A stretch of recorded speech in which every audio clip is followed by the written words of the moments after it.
Hello everyone. అందరికీ నమస్కారం అండి. మనం ఈరోజు చెప్పుకునే టాపిక్ ఏంటంటే 2025 డిసెంబర్ 14థ్ జరిగిన ఎగ్జామ్ మోడల్ పేపర్ అండి ఇది. ఆల్రెడీ మనము సైకాలజీ, మ్యాథ్స్ చెప్పుకున్నాము. ఇప్పుడు ఈవీఎస్ క్వెషన్స్ గురించి ఎక్స్‌ప్లెయిన్ చేసుకుందామండి. First question 121 question. If you connect the 2 terminals of electric cell with copper wire without switch and bulb. Option 1, the cell gets self-charge. Option 2, the chemicals in the cell get used up very fast. Option 3, the cell lasts longer. Option 4, the cell will work as usual. మీరు విద్యుత్ ఘటం యొక్క 2 కొనలను switch మరియు బల్బులు లేకుండా ఒక రాగి తీగతో కలిపినట్లయితే ఆప్షన్ 1, విద్యుత్ ఘటం దానంతట అదే ఛార్జ్ అవుతుంది. ఆప్షన్ 2, విద్యుత్ ఘటంలోని రసాయనాలు త్వరగా వినియోగించబడతాయి. ఆప్షన్ 3, విద్యుత్ ఘటం ఎక్కువ కాలం పనిచేస్తుంది. ఆప్షన్ 4, విద్యుత్ ఘటం మామూలుగానే పనిచేస్తుంది. ఇప్పుడు ఈ క్వెషన్ ఒకసారి చదువుతామండి. ఏమన్నాడు? మీరు విద్యుత్ ఘటం యొక్క అంటే ఒక బ్యాటరీ యొక్క 2 కొనలను స్విచ్ మరియు బల్బులు లేకుండా ఒక రాగి తీగతో కలిపినట్లయితే అంటే మీరు ఒక బ్యాటరీ తీసుకొని ఒక సైడు పాజిటివ్ టెర్మినల్ ఉంటుంది, ఇంకో సైడు నెగిటివ్ టెర్మినల్ ఉంటుంది. మీరు ఇక్కడ క్వెషన్‌లో ఏమని అడుగుతున్నాడు?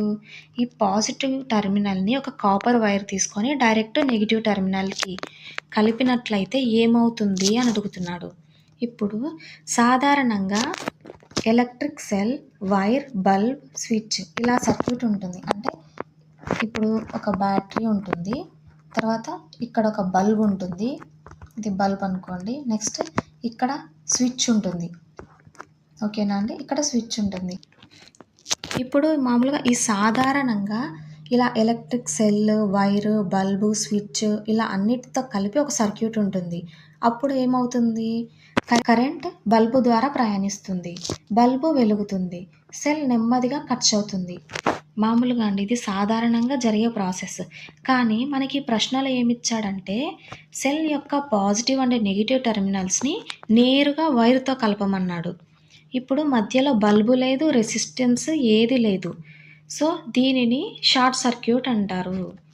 ఇలా చేయడం వలన మనము అంటే only direct positive terminal to negative టెర్మినల్‌ని ఒక కాపర్ వైర్ తీసుకొని కనెక్ట్ చేస్తే దాన్ని షార్ట్ సర్క్యూట్ అంటారు.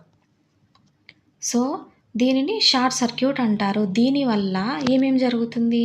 కరెంటు చాలా వేగంగా ప్రయాణిస్తుంది, సెల్‌లోని రసాయనాలు త్వరగా ఖర్చు అవుతాయి, సెల్ వేడెక్కే అవకాశం ఉంటుంది, సెల్ త్వరగా డిశ్చార్జ్ అవుతుంది. ఓకేనా అండి? ఇలా కనెక్ట్ చేయటం వల్ల మనకి కరెంటు చాలా వేగంగా ప్రయాణిస్తుంది, చాలా స్పీడ్‌గా కరెంటు ప్రయాణిస్తుంది, సెల్‌లోని రసాయనాలు త్వరగా ఖర్చు అవుతాయి. నెక్స్ట్ సెల్ వేడెక్కే అవకాశం ఉంటుంది. నెక్స్ట్ సెల్ త్వరగా డిశ్చార్జ్ అవుతుంది. సో ఇప్పుడు ఆన్సర్ ఏంటి మనకి? ఇక్కడ చూసాం కదా 4 points. Answer is the chemicals in the cell get used up very fast. అంటే విద్యుత్ ఘటంలోని రసాయనాలు త్వరగా వినియోగించబడతాయి. ఎక్కడుందండి మనకు option? Option 2 is the correct answer. ఓకేనండి, అర్థమైంది కదండి? అర్థం కాకపోతే కామెంట్ చేయండి, నేను మళ్ళీ ఎక్స్ప్లెయిన్ చేస్తాను. Next question. Read the following statements and choose the correct option.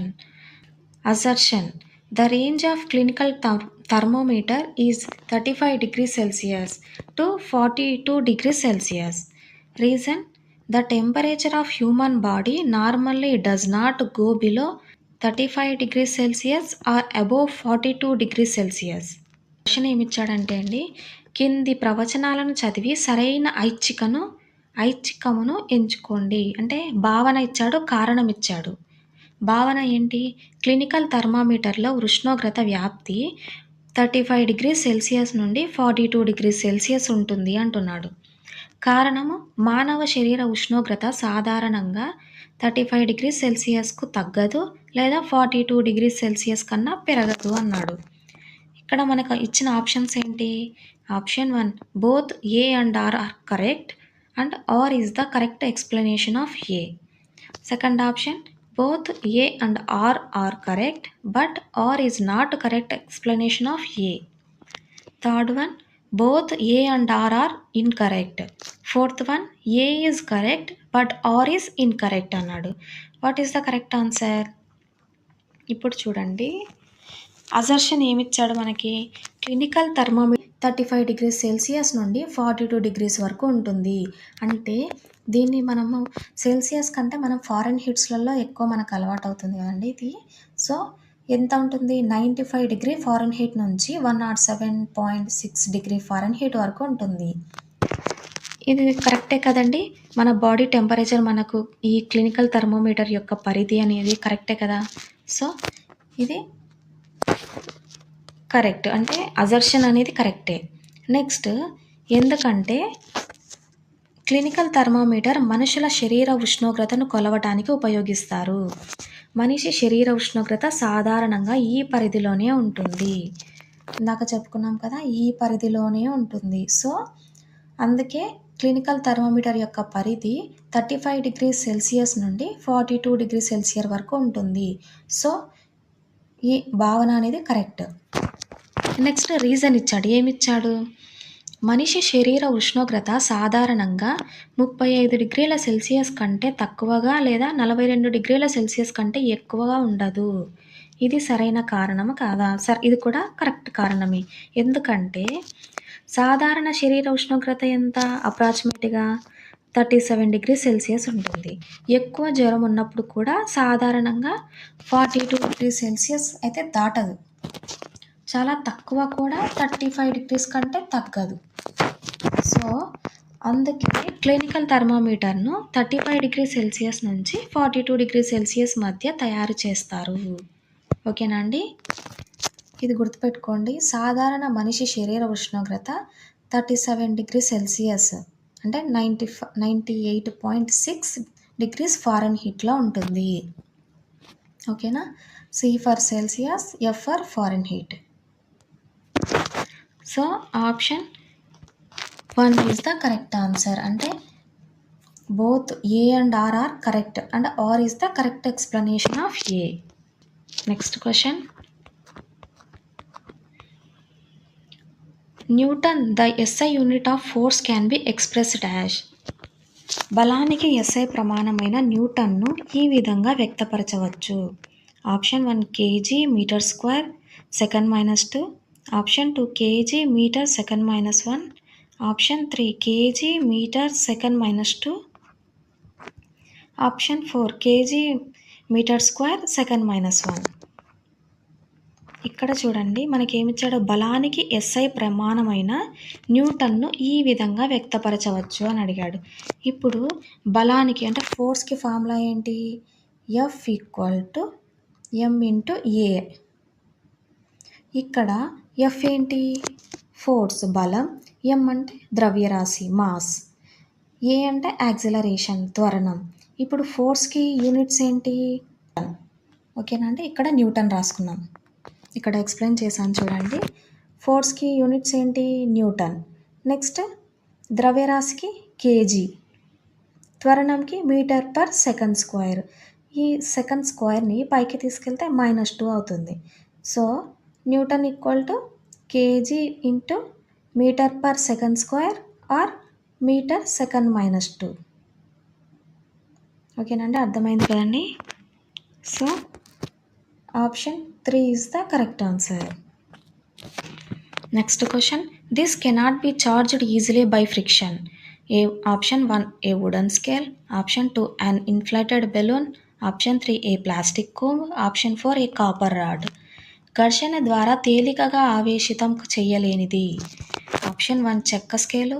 Option 2 ఊదిన బెలూన్. ఆప్షన్ 3 ప్లాస్టిక్ దువ్వెన. ఆప్షన్ 4 రాగి కడ్డీ. ఏంటంటే కరెక్ట్ ఆన్సర్? ఘర్షణ ద్వారా తేలికగా ఆవేశితం చేయలేనిది. ఇక్కడ చూడండి, ఘర్షణ ద్వారా ఆవేశం అంటే స్టాటిక్ ఎలక్ట్రిసిటీ. అంటే రెండు వస్తువులను ఒకదానితో ఒకటి రుద్దినప్పుడు వాటిలో విద్యుత్ ఆవేశం ఏర్పడటం. అంటే మనం ఇప్పుడు రెండు వస్తువులను తీసుకొని ఒకదానితో ఒకటి కలిపి రుద్దినప్పుడు దాని నుంచి మనకు కరెంటు పాస్ అవ్వాలి. అదే స్టాటిక్ ఎలక్ట్రిసిటీ. ఇప్పుడు మనకి ఇచ్చిన ఆప్షన్స్ ఏమిచ్చాడు? ఫస్ట్ చెక్క స్కేలు అంటే వుడెన్ స్కేల్. దీన్ని ఘర్షణ ద్వారా ఆవేశితం అవుతుంది. అయితే అంత బలంగా కాదు. ఇప్పుడు వుడెన్ స్కేల్‌ని మనము రుద్ది దాంట్లో నుంచి కరెంట్ పాస్ చేయాలని ట్రై చేసినా అవుతుంది. బట్ అంత బలంగా అవ్వదు. Next inflated balloon. ఇప్పుడు ఒక బెలూన్‌ని అంటే ఇన్‌ఫ్లేటెడ్ బెలూన్ అంటే ఊదిన బెలూన్. ఈ ఊదిన బెలూన్‌ని జుట్టుకు రుద్దితే వెంటనే గోడకు అతుక్కుంటుంది. అంటే అక్కడ ఘర్షణ జరుగుతుంది. ఘర్షణ జరిగి విద్యుత్ ఆవేశం ఏర్పడింది. నెక్స్ట్ ప్లాస్టిక్ కోంబ్ అంటే దువ్వెన. ప్లాస్టిక్ కోమ్‌ని జుట్టుకు రుద్దితే చిన్న కాగిత ముక్కలను ఆకర్షిస్తుంది. సో, ఇక్కడ కూడా విద్యుతావేశం ఏర్పడింది. Next copper rod. కాపర్ రాడ్‌ని ఘర్షణ ద్వారా ఆవేశితం చెయ్యలేము. ఓకేనా అండి? అంటే ఇప్పుడు మనకిచ్చిన ఆప్షన్స్‌లలో చెక్క స్కేలు ఆవేశితం అవుతుంది. అంటే లైట్‌గా అవుతుంది. బట్ అవుతుంది కదా! సో, అది కరెక్ట్ ఆన్సర్. నెక్స్ట్ ఊదిన బెలూన్ ఇది కూడా ఆవేశితం అవుతుంది. నెక్స్ట్ ప్లాస్టిక్ దువ్వెన ఇది కూడా. ఇంకా రాగి కడ్డీ అనేది మనకు ఆవేశితం అవ్వట్లేదు. ఘర్షణ ద్వారా ఆవేశం. So, option 4 is the correct answer. ఓకేనా అండి? అర్థమైంది కదండీ! మీకేమైనా డౌట్ ఉన్నా, ఎలాంటి డౌట్ ఉన్నా కామెంట్ చేయండి. నేను క్లియర్ చేస్తాను. Next question. Incorrect statement about antibiotics. Option 1 antibiotics are made from fungi and bacteria. Option 2 antibiotics enables releases of antibodies in our body. Option 3 antibiotics should be taken only on the advice of certified doctors. Option 4 indiscriminate use of antibodies may kill beneficial bacteria in the body. సూక్ష్మజీవ నాశకాలను గురించి సరికాని వాక్యం. Option 1 సూక్ష్మజీవ నాశకాలను fungi బ్యాక్టీరియాల నుండి తయారు చేస్తారు. Option 2 సూక్ష్మజీవ నాశకాలు మన శరీరంలో ప్రతిరక్షకాల ఉత్పత్తి జరిగేలా చేస్తాయి. ఆప్షన్ 3 సూక్ష్మజీవి నాశకాలను సర్టిఫైడ్ డాక్టర్ సూచనల ప్రకారం మాత్రమే ఉపయోగించాలి. ఆప్షన్ 4 విచక్షణారహితంగా సూక్ష్మజీవ నాశకాల వాడకం శరీరంలోని మేలు చేసే బ్యాక్టీరియాను కూడా చంపవచ్చు. ఇక్కడ చూడండి, మనకు ఫస్ట్ ఆప్షన్ ఏమిచ్చాడు? సూక్ష్మజీవి నాశకాలను ఫంజీ బ్యాక్టీరియాల నుండి తయారు చేస్తారు అన్నాడు. ఇక్కడ ఇది కరెక్ట్ అండి. ఎందుకంటే పెన్సిలిన్ అనే యాంటీబయాటిక్ ఫంగస్ నుండి తయారవుతుంది. తెలుసు కదండి మీకు. పెన్సిలిన్ అనే యాంటీబయాటిక్ మనకు ఫంగస్ నుండి తయారవుతుంది. సో, సూక్ష్మజీవి నాశకాలను ఫంజీ బ్యాక్టీరియాల నుండి తయారు చేస్తారు. So, this is the correct answer. Next సూక్ష్మజీవి నాశకాలు మన శరీరంలో ప్రతిరక్షకాల ఉత్పత్తి జరిగేలా చేస్తాయి. ఇది రాంగ్ అండి. ఎందుకంటే యాంటీబయాటిక్స్ పని ఏంటంటే బ్యాక్టీరియాలని చంపడం లేదా వాటి పెరుగుదలను ఆపటం. కానీ ప్రతిరక్షకాలు అంటే యాంటీబాడీస్‌ని తయారు చేసేది మన రోగ నిరోధక వ్యవస్థ అంటే ఇమ్యూన్ సిస్టమ్. సో, యాంటీబయాటిక్స్ వాటిని విడుదల చెయ్యవు. అర్థమైంది కదండి! మనకిచ్చినది ఆప్షన్ ఏంటి? సూక్ష్మజీవి నాశకాలు మన శరీరంలో ప్రతిరక్షకాల ఉత్పత్తి జరిగేలా చేస్తాయి అన్నాడు. కానీ ఇక్కడ ఏంటంటే యాంటీబయాటిక్స్ పని బ్యాక్టీరియాలను చంపడం లేదా వాటి పెరుగుదలను ఆపటం.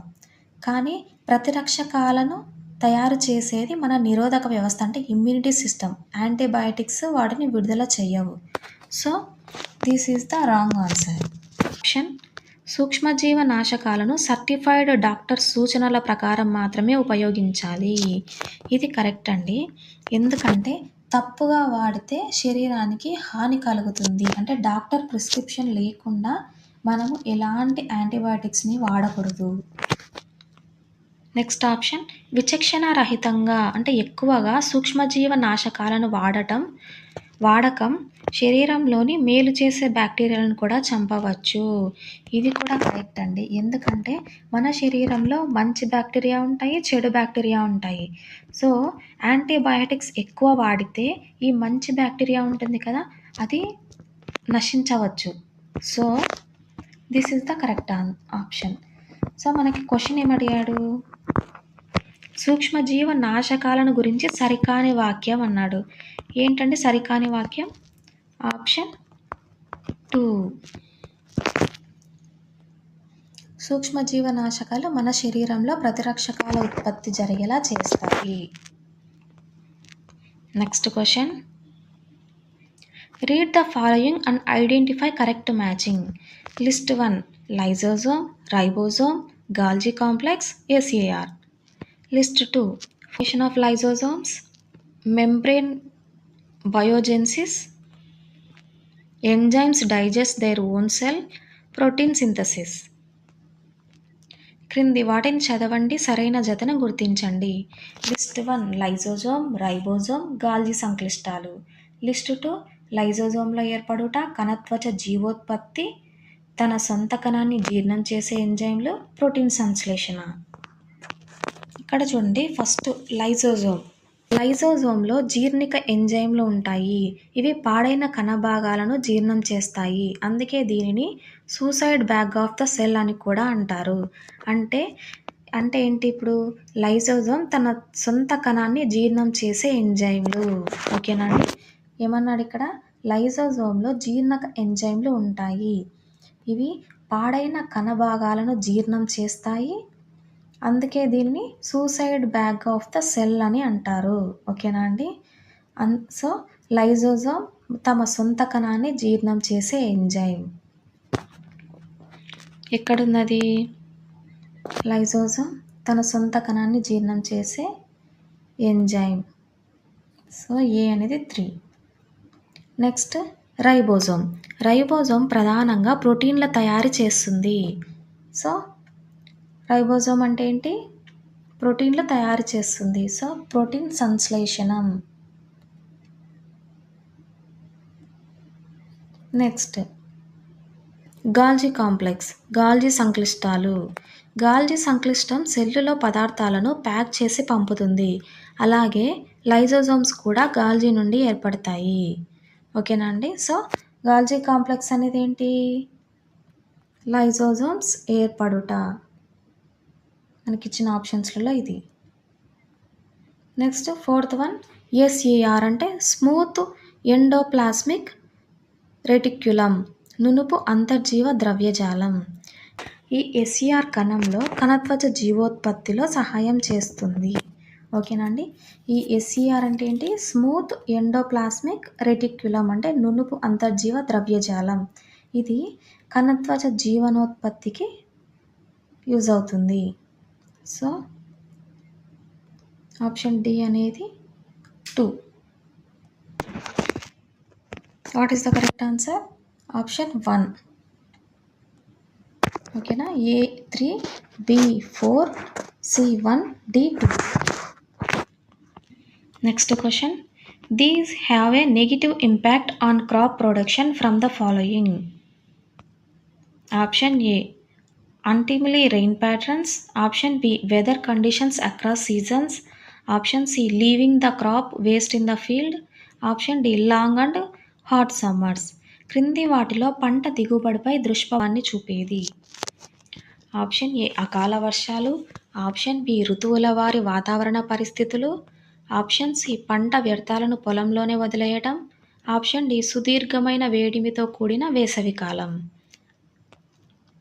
ఏంటండి, what is the correct answer, పంట దిగుబడిపై దుష్ప్రభావాన్ని చూపేవి. ఇప్పుడు చూడండి, ఫస్ట్ అకాల వర్షాలు.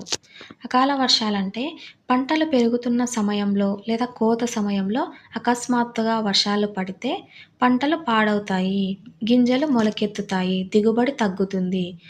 అందుకే ఇది పంట ఉత్పత్తిపై ప్రతికూల ప్రభావం చూపుతుంది. అంటే ఈ అకాల వర్షాలు అంటే ఏంటంటే, మనం పంట చేతికొచ్చే సమయానికి కరెక్ట్గా అకస్మాత్తుగా వర్షం పడి పంట అంతా నాశనం అయిపోతుంది. ఇంకా మొలకెత్తిన గింజలన్నీ, మనకు పండిన గింజలన్నీ మొలకెత్తిపోతాయి. సో మనకి దిగుబడి తగ్గుతుంది. ఇది పంట ఉత్పత్తిపై ప్రతికూల ప్రభావం చూపుతుంది. సో మనకిచ్చిన అడిగిన క్వశ్చన్కి ఆప్షన్ ఏ అనేది కరెక్ట్ ఆన్సర్ అవుతుందండి. నెక్స్ట్ ఋతువుల వారి వాతావరణ పరిస్థితులు. ప్రతి పంటకు సరైన కాలం ఉంటుంది, ఖరీఫ్, రబీ అని. ఆ కాలంలో వచ్చే వాతావరణం సాధారణంగా పంటకు సహాయపడుతుంది. అంటే ఇది పంటకి మనకి సహాయపడుతుంది కాబట్టి మనకి ఇచ్చిన క్వశ్చన్కి ఇది రాంగ్ ఆన్సర్. అర్థమైంది కదండి. సో ఋతువుల వారి వాతావరణ పరిస్థితులు అంటే ఆ పరిస్థితులని ప్రభావాన్ని పట్టే మనము ఆ టైంలో ఏ పంట ఏ టైంలో వేయాలి అనేది మనకు తెలుస్తుంది. సో క్వెషన్‌కి ఇది రాంగ్ స్టేట్మెంట్. నెక్స్ట్ పంట వ్యర్థాలను పొలంలోనే వదిలేయటం. కొన్ని సందర్భాల్లో అవి నేలలో కలిసి ఎరువుల్లా పనిచేస్తాయి. అందుకే ఇది ప్రధాన ప్రతికూల కారణంగా పరిగణించరు. అంటే మనము పొలాల్లో వ్యర్థాన్ని అలాగే వదిలేయటం వల్ల అది కుళ్ళి మనకి అదే పొలానికి ఎరువులాగా పనిచేస్తుంది. సో మనకు అడిగిన క్వెషన్‌కి ఇది రాంగ్ ఆన్సర్. నెక్స్ట్ సుదీర్ఘమైన వేడిమితో కూడిన వేసవి కాలం. ఎక్కువ కాలం తీవ్ర వేడి ఉంటే నేలలో తేమ తగ్గిపోతుంది, మొక్కలు ఎండిపోతాయి, పంట దిగుబడి తగ్గుతుంది. కాబట్టి ఇది పంట ఉత్పత్తికి హానికరం. సో పంటకి ప్రతికూల కారణంగా చెప్పుకోవచ్చు. So option A and D. ఇటువంటి అంటే అకాల వర్షాలు, సుదీర్ఘమైన వేడిమితో కూడిన వేసవి కాలం ఇవి రెండు పంట దిగుబడిపై దుష్ప్రభావాన్ని చూపేవి. Next question general characteristics not seen in oviparous animals. Option A ears are invisible. Option B presence of fur on the skin. అండోత్పాదక జీవుల సాధారణ లక్షణం కానిది. ఆప్షన్ ఏ చెవులు బయటికి కనిపించవు. ఆప్షన్ బి చర్మంపై వెంట్రుకలు ఉంటాయి. ఇక్కడ చూడండి ఫస్ట్ ఆప్షన్ ఏమి ఇచ్చాడు, ఓన్లీ ఏ అన్నాడు. Second only B. Third both A and B. Fourth none of the A and B. ఇప్పుడు ఫస్ట్ మనము శిశోత్పాదకాలు అండోత్పాదకాలు అంటే ఏంటో తెలుసుకుందామండి. శిశోత్పాదకాలు వివిపేరస్. చెవులు బయటకి కనిపిస్తాయి, చర్మంపై వెంట్రుకలు ఉంటాయి. ఇలా ఉన్న జంతువులు పిల్లలకు జన్మనిస్తాయి. వాటిని శిశోత్పాదకాలు అంటారు. ఓకేనా అండి, ఇది గుర్తుపెట్టుకోండి. ఇప్పుడు ఈ క్వశ్చన్ అడిగాడు, నెక్స్ట్ టైము ఆపోజిట్గా అడగచ్చు. అంటే శిశోత్పాదకాల జీవుల సాధారణ లక్షణం కానిది అని కూడా అడగచ్చు. అందుకే మీకు రెండు డెఫినేషన్స్ ఇస్తున్నాను. శిశోత్పాదకాలు వివిపేరస్ అంటే చెవులు బయటకు కనిపిస్తాయి. ఇవి అండోత్పాదకాలకి చెవులు బయటకి కనిపించవు. కంపారిజన్ చేసుకొని చదువుకుందామండి. నెక్స్ట్ శిశోత్పాదకాలు చర్మంపై వెంట్రుకలు ఉంటాయి. ఇలా ఉన్న జంతువులు పిల్లలకు జన్మనిస్తాయి. ఇవి అండోత్పాదకాలు ఏంటి, చర్మంపై వెంట్రుకలు ఉండవు. ఇలా ఉన్న జంతువులు గుడ్లు పెట్టి వాటిని పొదిగి పిల్లలకు జన్మనిస్తాయి. సో వీటిని శిశోత్పాదకాలు అంటారు. అంటే పిల్లలకు జన్మనిచ్చే వాటిని శిశోత్పాదకాలు అంటారు. ఎగ్జాంపుల్గా ఆవు, మేక, గొర్రె మొదలగునవి. అండోత్పాదకాలకు గుడ్లు పెట్టి పొదిగి పిల్లల్ని జన్మనిస్తాయి. సో వీటిని అండోత్పాదకాలు అంటారు. ఎగ్జాంపుల్ ఏంటి, కోడి, బాతు, పావురం మొదలగునవి. సో ఇప్పుడు మనకి ఇచ్చిన క్వశ్చన్ని బట్టి what is the correct answer? అండోత్పాదక జీవుల సాధారణ లక్షణం కానిది అన్నాడు. చెవులు బయటికి కనిపించవు, చర్మంపై వెంట్రుకలు ఉంటాయి అన్నాడు. అండోత్పాదకాలకండి చెవులు బయటికి కనిపించవు. సో ఏ అనేది కరెక్ట్. నెక్స్ట్ చర్మంపై వెంట్రుకలు ఉండవు అన్నాడు, కానీ మనకి ఇక్కడ ఉంటాయి అని ఇచ్చాడు. So option 2 is the correct answer. ఓకేనా అండి, అర్థమైంది కదా. Next question percentages of oxygen and carbon dioxide in exhaled air of human respectively. మానవులలో విడిచే గాలిలో ఉండే ఆక్సిజన్ మరియు కార్బన్ డైఆక్సైడ్ యొక్క శాతాలు వరుసగా అని 4 ఆప్షన్స్ ఇచ్చాడండి. ఇప్పుడు చూడండి, మనం లోపలికి పీల్చే గాలి అంటే ఇన్హేల్డ్ ఎయిర్ ఎంత ఉంటుందంటే ఆక్సిజన్ అప్రాక్సిమేట్గా 21% ఉంటుంది. కార్బన్ డైఆక్సైడ్ అప్రాక్సిమేట్గా 0.04% ఉంటుంది. ఇది మనము లోపలికి పీల్చే గాలి. ఇప్పుడు మనం బయటికి వదిలే గాలి ఆక్సిజన్ ఎంత 16.4%, కార్బన్ డైఆక్సైడ్ 14.4%. సో మనం పీల్చిన గాలిలోని ఆక్సిజన్ శరీర కణాలు ఉపయోగిస్తాయి. కణాలు ఆహారాన్ని శక్తిగా మార్చేటప్పుడు CO2 తయారవుతుంది. అందువల్ల బయటకు వదిలే గాలిలో ఆక్సిజన్ తగ్గుతుంది, కార్బన్ డైఆక్సైడ్ పెరుగుతుంది. సో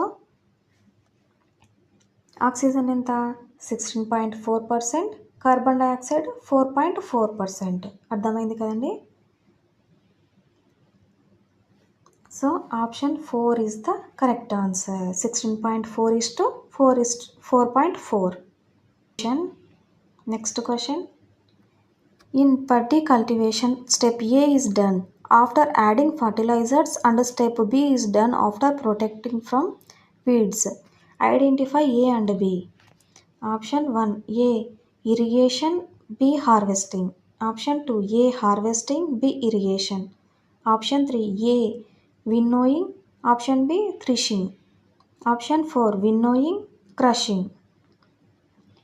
వరి పండించటంలో ఎరువులు వేయడం తర్వాత ఏ మరియు కలుపు మొక్క నుండి రక్షించడం తర్వాత బి దశలు ఉంటాయి. ఏ బిలను గుర్తించండి. ఏ ఏంటి? నీటిపారుదల, బి పంట కోత. ఏ పంట కోత, బి నీటిపారుదల. ఏ తూర్పారబట్టడం, బి నూర్పిడి. ఏ తూర్పారబట్టడం, బి పగలగొట్టడం. అంటే ఇప్పుడు మనకు అడుగుతున్న క్వశ్చన్ ఏంటంటే వరి పండించటంలో ఎరువులు వేయడం తర్వాత ఏ మరియు కలుపు మొక్క నుండి రక్షించడం తర్వాత బి దశలు ఉంటాయి. అంటే ఇప్పుడు ఎరువులు వేయడం తర్వాత మనం చేసే పని ఏంటి? ఇక్కడ చూడండి, వరి పంట సాగు దశల క్రమం ఇది. ఫస్ట్ భూమి దున్నడం, తర్వాత విత్తనాలు నాట్లు వేయటం, ఎరువులు వేయటం, నీటిపారుదల, కలుపు మొక్కలు తొలగించడం, పంట కోత. ఇప్పుడు ఏమన్నాడు మనకు క్వశ్చన్లో? ఫస్ట్ ఎరువులు వేసిన తర్వాత రైతు పంటకు ఏం చేయాలి? నీరు పెట్టాలి, అంతే కదా. ఎరువులు అయిపోయిన తర్వాత ఇక్కడ చూడండి, ఎరువులు వేయటం, తర్వాత నీటిపారుదల. సో పెట్టాలి కాబట్టి ఏ ఈక్వల్ టు నీటిపారుదల. నెక్స్ట్ కలుపు మొక్కల నుండి రక్షించిన తర్వాత పంట పెరిగి సిద్ధమైనప్పుడు కోత కోస్తారు. సో పంట కోత. అంటే ఇప్పుడు కలుపు మొక్కల తర్వాత ఈ 5th పాయింట్ తర్వాత మనకి నెక్స్ట్ పాయింట్ ఏంటి? 6th పాయింట్ పంట కోత. సో మనకి ఇప్పుడున్న ఇక్కడ ఇచ్చిన ఆప్షన్స్లలో ఏమేం చేయాలి? ఎరువు వేయడం తర్వాత నీటిపారుదల, తర్వాత కలుపు మొక్క నుండి రక్షించడం తర్వాత పంట కోత కోయాలి. So option 1 is the correct answer. అర్థమైంది కదండి. ఒక్కసారి క్వశ్చన్ చదవండి, మీకే ఈజీగా అర్థమైపోతుంది. మనకి ఫస్ట్ ఈ దశలు తెలియాలండి. ఈ వరి పంట సాగు దశల క్రమం. ఈ క్రమాన్ని మనము నేర్చుకుంటే దీని నుంచి మనం ఈజీగా అంటే భూమి దున్నిన తర్వాత విత్తనాలు నాట్లు వేయడం, తర్వాత ఎరువులు వేయటం, తర్వాత నీటిపారుదల, తర్వాత కలుపు మొక్కలు తొలగించడం, తర్వాత పంట కోత. ఈ ఆర్డర్ తెలిస్తే మనకి ఇక్కడ ఈజీగా తెలిసిపోతుంది. ఏంటి? ఎరువులు వేసిన తర్వాత ఏం చేయాలి? నీటిపారుదల, తర్వాత కలుపు మొక్క నుండి రక్షించిన తర్వాత పంట కోత కోయాలి. ఓకేనా అండి? అర్థమైంది కదా. Next question. The reproduction method through which novel characters can be incorporated in next generation is. Option 1 sexual reproduction, option 2 asexual reproduction, option 3 vegetative propagation, option 4 tissue culture. తదుపరి తరాలలో నూతన లక్షణాలను కనబరుచుటకు అనువైన ప్రత్యుత్పత్తి విధానం. ఆప్షన్ 1 లైంగిక ప్రత్యుత్పత్తి, ఆప్షన్ 2 అలైంగిక ప్రత్యుత్పత్తి, ఆప్షన్ 3 శాఖీయ వ్యాప్తి, ఆప్షన్ 4 కణజాల వర్ధనం.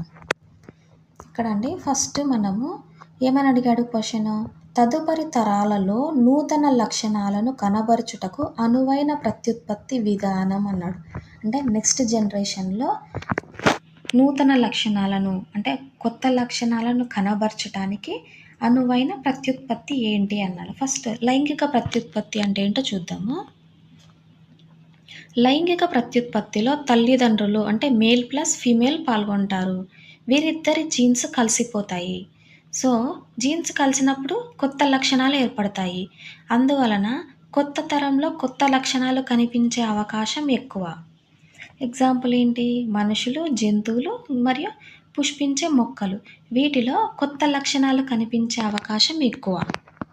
ఓకేనా. నెక్స్ట్ అలైంగిక ప్రత్యుత్పత్తి. ఒకే తల్లిదండ్రి ద్వారా జరుగుతుంది. కొత్త జీవి తండ్రిలాగే ఉంటుంది. కొత్త లక్షణాలు సాధారణంగా రావు. ఓకేనండి. అలైంగిక ప్రత్యుత్పత్తిలో కొత్త లక్షణాలు సాధారణంగా రావు. అంటే ఇది రాంగ్. అంటే మనకు అడిగిన క్వశ్చన్‌లో మనకి కొత్త లక్షణాలు కావాలి అన్నాడు. నెక్స్ట్ శాఖీయ వ్యాప్తి. ఇది మొక్కల్లో జరిగే అలైంగిక ప్రత్యుత్పత్తి. ఎగ్జాంపుల్ బంగాళదుంప, ఉల్లిపాయ, అల్లము. ఇవి సేమ్ కొత్త మొక్క, పాత మొక్కలాగే ఉంటుంది. ఇప్పుడు బంగాళదుంప మొలకలు నువ్వు నాటినప్పుడు ఎలా వస్తుంది? సేమ్ ఫస్ట్ ఎలా నాటావో అదే వస్తుంది కదండీ! సో, కొత్త మొక్క, పాత మొక్కలాగే ఉంటుంది. నెక్స్ట్ కణజాల వృద్ధి ఆర్ కణజాల వర్ధనం టిష్యూ కల్చర్. ఇది ప్రయోగశాలలో చేసేదండి. ప్రయోగశాలలో మొక్కల కణాలతో కొత్త మొక్కలు పెంచడం. ఇవి కూడా సేమ్ తల్లి మొక్కలానే ఉంటాయి. ఓకేనా? అంటే ఇప్పుడు మనకు ఆన్సర్ ఏంటి? లైంగిక ప్రత్యుత్పత్తిలో మాత్రమే కొత్త తరం, కొత్త లక్షణాలు కనిపించే అవకాశం ఎక్కువ. సో, ఆన్సర్ ఈజ్ ఆప్షన్ 1 లైంగిక ప్రత్యుత్పత్తి.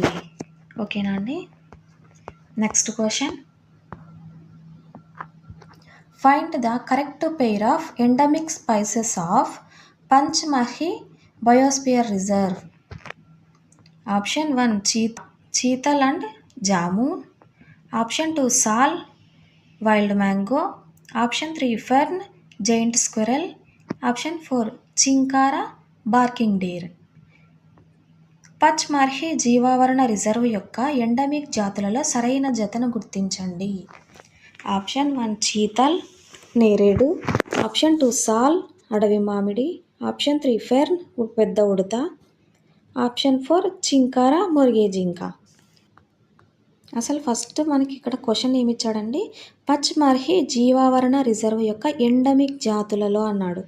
ఫస్ట్ ఆఫ్ ఆల్ మనం తెలుసుకోవాల్సింది ఏంటి? ఎండమిక్ జాతులు అంటే ఏంటి అని. ఎండమిక్ జాతులంటే ఒక ప్రత్యేక ప్రాంతంలో మాత్రమే సహజంగా కనిపించే మొక్కలు లేదా జంతువులు. అవి ఇతర ప్రాంతాలలో సాధారణంగా కనిపించవు. అంటే ఓన్లీ కొన్ని స్పెసిఫిక్ ప్లేసెస్లో మాత్రమే కనిపించే మొక్కలు లేదా జంతువులని ఎండమిక్ జాతులు అని అంటారు. ఓకేనా అండి? పచ్మర్హి జీవావరణ రిజర్వ్లో ఇది ఎక్కడుంది? ఇది మధ్యప్రదేశ్లో ఉంది. ఇక్కడ ప్రత్యేకమైన అడవి మొక్కలు మరియు జంతువులు ఉంటాయి. ఓకేనా అండి? ఈ రిజర్వ్లో ప్రత్యేకమైన అడవి మొక్కలు మరియు జంతువులు ఉంటాయి.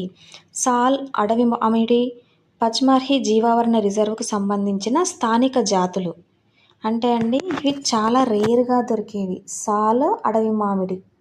సో, ఇవి ఈ పచ్మర్హి జీవావరణ రిజర్వ్కు సంబంధించిన జాతులు అనమాట. ఓన్లీ ఇక్కడ మాత్రమే దొరుకుతాయి. నెక్స్ట్ చీతల్ నేరేడు. ఇవి భారతదేశంలో చాలా ప్రాంతాల్లో కనిపిస్తాయి కాబట్టి ఇవి ఎండమిక్ కాదు. ఎండమిక్ అంటే ఇందాక చెప్పుకున్నాం కదా, చాలా రేర్గా దొరికేవి, కొన్ని ప్రదేశాలలో మాత్రమే దొరికేవే ఎండమిక్. సో, ఇవి భారతదేశంలో చాలా ప్రాంతాల్లో కనిపిస్తాయి కాబట్టి ఈ చీతల్ నేరేడు ఇది ఎండమిక్ కాదు. నెక్స్ట్ ఫెర్ను పెద్ద ఉడత.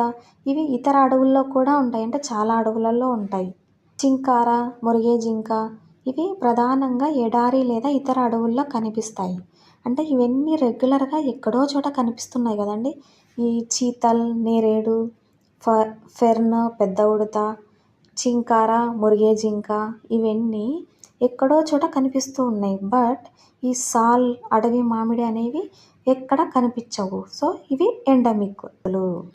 So, option 2 is the correct answer. ఓకేనా అండి? అర్థమైంది కదా?